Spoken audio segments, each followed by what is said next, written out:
O Caminho dos Reis, por Brandon Sanderson. Capítulo 34. Paredão. Caminhei de Abamabar até Oritiro. Esta citação da oitava parábola de O Caminho dos Reis parece contradizer Varala e Sinlian, que alegam que a cidade era inacessível a pé. Talvez um caminho tenha sido construído, ou talvez Norradon esteja usando uma metáfora. Carregadores de pontes não devem sobreviver. A mente de Kaladin estava confusa. Ele sabia que sentia dor, mas tirando isso, estava flutuando. Era como se sua cabeça estivesse separada do corpo, quicando nas paredes e tetos. Kaladin, sussurrou uma voz preocupada. Kaladin, por favor, pare de estar machucado. Carregadores de pontes não devem sobreviver. Por que essas palavras o incomodavam tanto? Ele se lembrou do que havia acontecido. De usar a ponte como escudo, de desequilibrar o exército, de estragar a ofensiva. Pai das tempestades, sou um idiota. Kaladin. Era a voz de Sil. Ele se arriscou a abrir os olhos e viu um mundo de cabeça para baixo. O céu se estendendo abaixo dele, a serraria familiar acima. Não, ele estava de cabeça para baixo, pendurado contra a parede do barracão da Ponte 4. O edifício transmutado tinha 4,5 metros de altura no seu ápice, com um telhado levemente inclinado. Kaladin estava amarrado pelas canelas a uma corda, que por sua vez estava fixada em um anel preso no telhado inclinado. Ele vira isso acontecer com outros carregadores, um que havia cometido um assassinato no acampamento e outro que fora pego roubando pela 5ª vez. As suas costas estavam contra a parede, de modo que ele estava voltado para leste. Seus braços estavam livres, pendendo ao lado da cabeça, quase tocando ao chão. Ele grunhiu mais uma vez, com o corpo todo doendo. Seguindo o treinamento de seu pai, começou a apalpar seu flanco, para verificar se havia alguma costela quebrada. Fez cara de dor quando descobriu que várias estavam sensíveis, pelo menos rachadas, provavelmente quebradas. Tateou o ombro também, onde temia que sua clavícula estivesse quebrada. Um dos seus olhos estava inchado. O tempo diria se ele havia sofrido algum dano interno mais sério. Ele esfregou o rosto e flocos de sangue seco se soltaram e flutuaram até o chão. Corte na cabeça, nariz ensanguentado, lábio rachado. Sil pousou no seu peito, pés plantados no seu externo, apertando as mãos. Kaladin, estou vivo, ele murmurou, as palavras saindo arrastadas pelo seu lábio inchado. O que aconteceu? Você foi surrado por aqueles soldados, disse ela, parecendo diminuir. Eu me vinguei deles, fiz um deles tropeçar 3 vezes hoje. Ela parecia preocupada. Ele se pegou sorrindo. Quanto tempo um homem poderia ficar pendurado assim, com o sangue indo para a cabeça? Ouvi muita gritaria, disse Sil baixinho. Acho que vários homens foram rebaixados. Aquele soldado, Lamaril, ele... O quê? Ele foi executado. Falou Sil ainda mais baixo. O próprio grão-príncipe Sadeias cuidou disso, na hora em que o exército voltou do platô. Ele disse que a responsabilidade final caía sobre os olhos claros.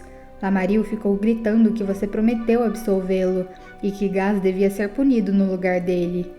Kaladin deu um sorriso triste. Ele não devia ter me surrado até que eu perdesse os sentidos. E Gaz continuou no mesmo posto, não sei porquê. Direito de responsabilidade.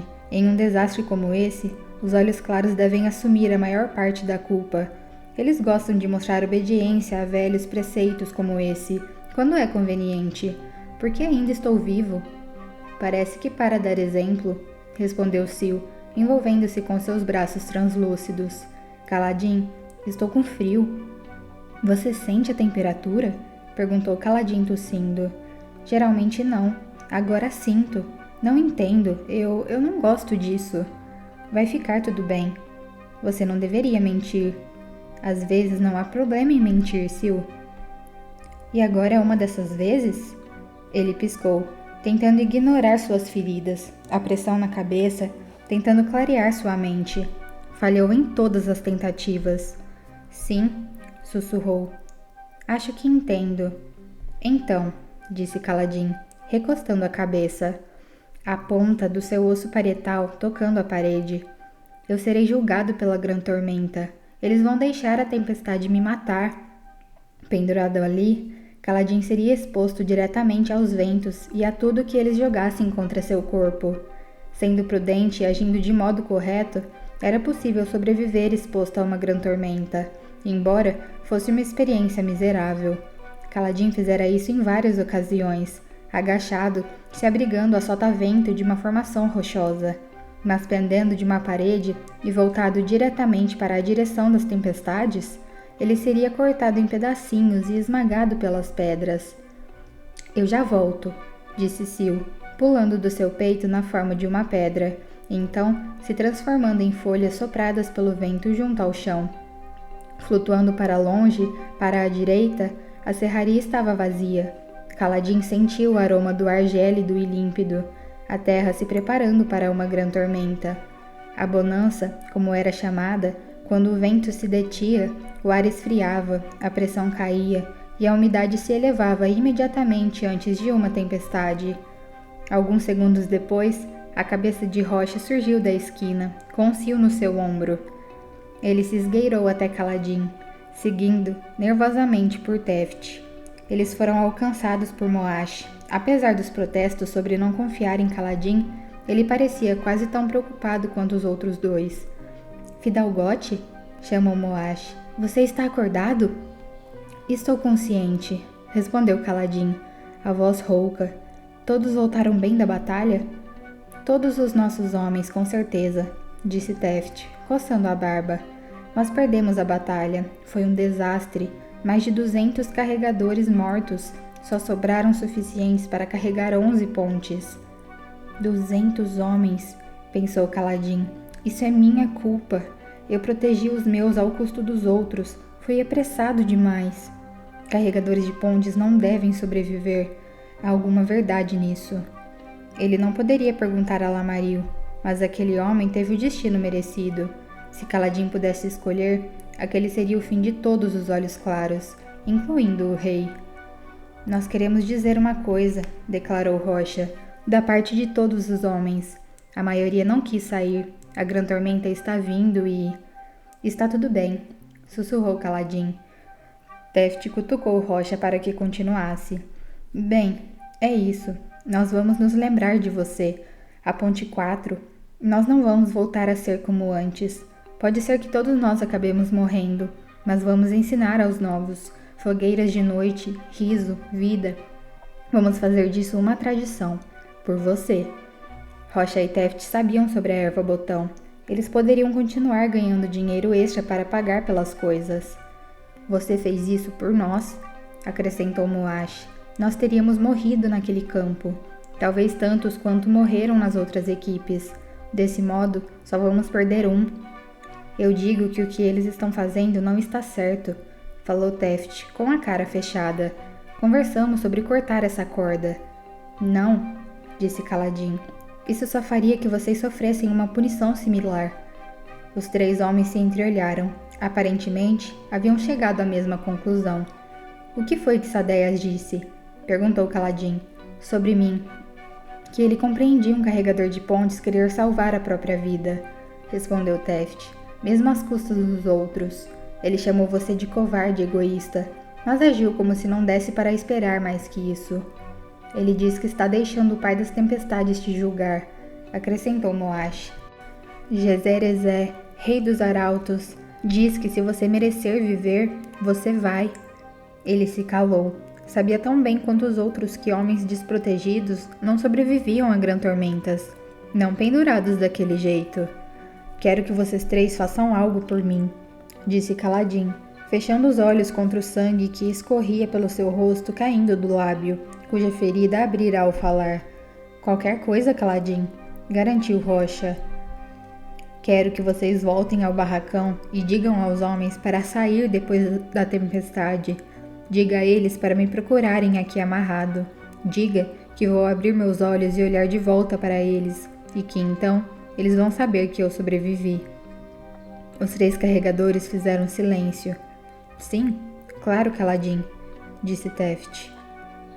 Faremos isso, Diga a eles, continuou Kaladin, a voz mais firme, que isso não termina aqui. Diga a eles que eu escolhi não tirar minha própria vida e que, portanto, nem pela danação vou entregá-la às Sadeias. Rocha sorriu um dos seus sorrisos largos. Pelo Ulitenakane, Kaladin. Quase acredito que você vai conseguir. Aqui, disse Teft, dando-lhe alguma coisa para dar sorte. Kaladin pegou o objeto com uma mão fraca e manchada de sangue. Era uma esfera, um marco celeste inteiro.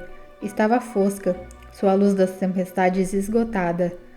Leve uma esfera com você na tempestade e, pelo menos, terá luz para enxergar, dizia o velho ditado. Foi tudo o que conseguimos salvar da sua bolsa, disse Teft. Gaz e Lamaril ficaram com o resto.